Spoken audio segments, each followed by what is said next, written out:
السلام علیکم دوستو، کیا حال چلا؟ جمعہ مبارک، اور امید ہے کہ آپ کا دن اچھا گزر رہا ہوگا۔ عمان کی تو کوئی خاص خبر نہیں ہے، کل کی ایک بڑی افسوسناک خبر ہے۔ نزوہ میں ایکسیڈنٹ ہوا تھا گاڑیوں کا، اس میں 3 ہاسپٹل نرسز ان کی وفات ہوگی، 2 کافی زخمی ہیں، اللہ تعالیٰ خیر فرمائے۔ تو ڈرائیور حضرات جو ہے وہ گرمی آ گئی ہے، گاڑی کا تھوڑا چیک اپ جو ہے وہ لازمی کیا کریں۔ بہت سارے ایکسیڈنٹ جو ہیں وہ گاڑی کی پراپر مینٹیننس کی وجہ سے بھی ہوتے ہیں۔ اور اس کے بعد پاکستان کی خبر ہے، ایک فلائی جناح نے مسقط سے اسلام آباد کے لیے بھی فلائٹ آپریشن کا اعلان کر دیا ہے، اور فلائٹ سٹارٹ ہوں گی 10 مئی سے، ویکلی 2 فلائٹ ہوا کریں گی، اور مسقط سے اسلام آباد کنیکٹنگ فلائٹ، ٹھیک ہے جی۔ 10 مئی سے آنورڈ ان کا آغاز ہو جائے گا۔ تو ویڈیو کے رنگ کیوں بدل رہے ہیں؟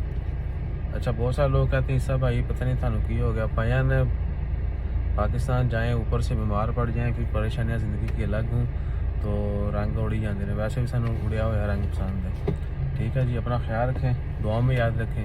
جزاک اللہ، اللہ حافظ۔